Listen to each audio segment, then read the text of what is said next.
Λαογραφική εκπομπή του Συλλόγου Φάρος Ποντίων. Κείμενο και επιμέλεια Τάση Ευστασιάδη.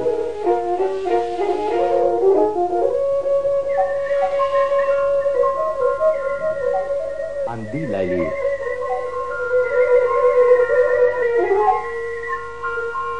Αναμνήσεις.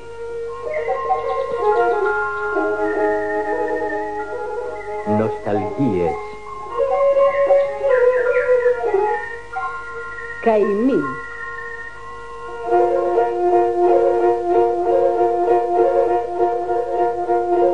Αθάνατη ποντιακή θρύλη και παραδόσεις.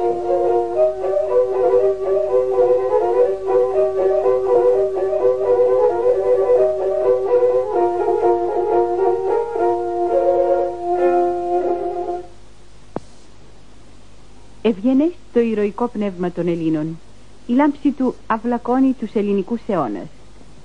Οι επικισμοί των Ελλήνων κατά την αρχαιότητα, όλες οι εκστρατείες τους, παλαιότερες και μεταγενέστερες, είχαν και ως αποτέλεσμα τον εκπολιτισμό, τη διάδοση του ανθρωπιστικού ελληνικού πνεύματος και της ελληνικής παιδείας. Είναι η μεγάλη θετική προσφορά του ελληνικού έθνους προς την ανθρωπότητα. Είναι το Άγιον Ναι των Ελλήνων.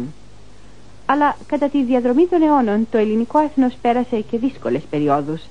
Απέναντι στους ζηλότυπους αντιπάλους του και σε κάθε είδος σκοτεινή δύναμη στάθηκε υπερήφανο και αγέροχο. Αρνήθηκε να υποταχθεί στη βία. Βροντοφώναξε το όχι στον κάθε κατακτητή και νίκησε πάντοτε. Το όχι των Ποντίων Ακριτών στα νότιο-ανατολικά σύνορα του Βυζαντίου από τον 6ο μέχρι και τον 12ο αιώνα ήταν η πιο ηρωική αντίσταση της υπερήφανης ελληνικής ψυχής. Το μεγαλείο της φανερώνεται μέσα στα ποντιακά ακριτικά τραγούδια. Ο Πόντιος Ακρίτας ζει στα πιο απομακρυσμένα σύνορα του Βυζαντίου. Έχει διπλή αποστολή. Υδροκαμάτης της γης και φρουρός της πατρίδος στα σύνορα.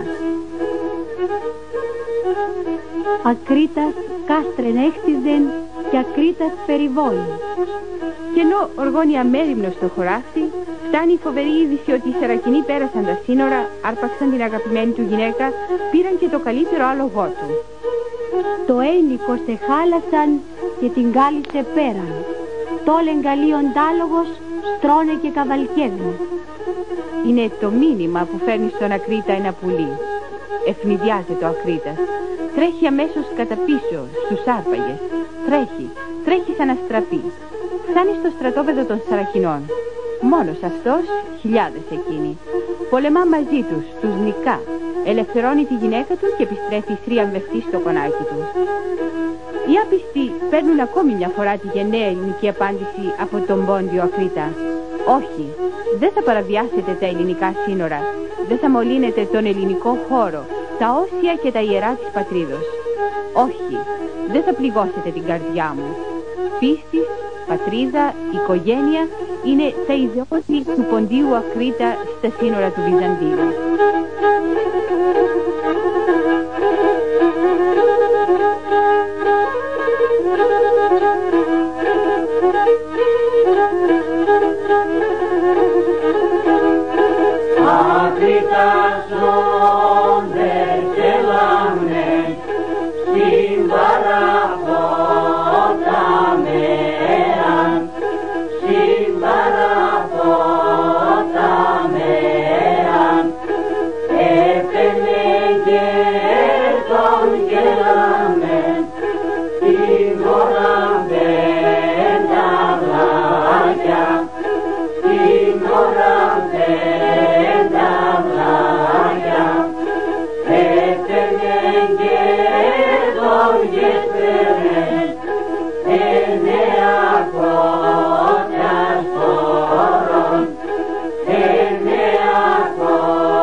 Και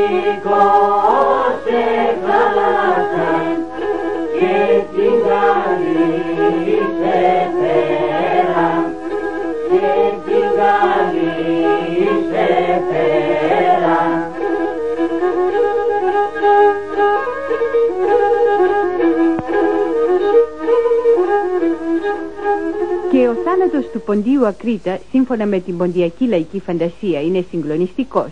Είναι ανάλογος με τα συγκλονιστικά πολεμικά κατορθώματά του. Καταβάλλεται από την υπέρτατη υλική δύναμη του Χάροντα, όμως η υπερήφανη ψυχή του δεν αποδέχεται την ήττα. Αγαπά απέραντα τη ζωή.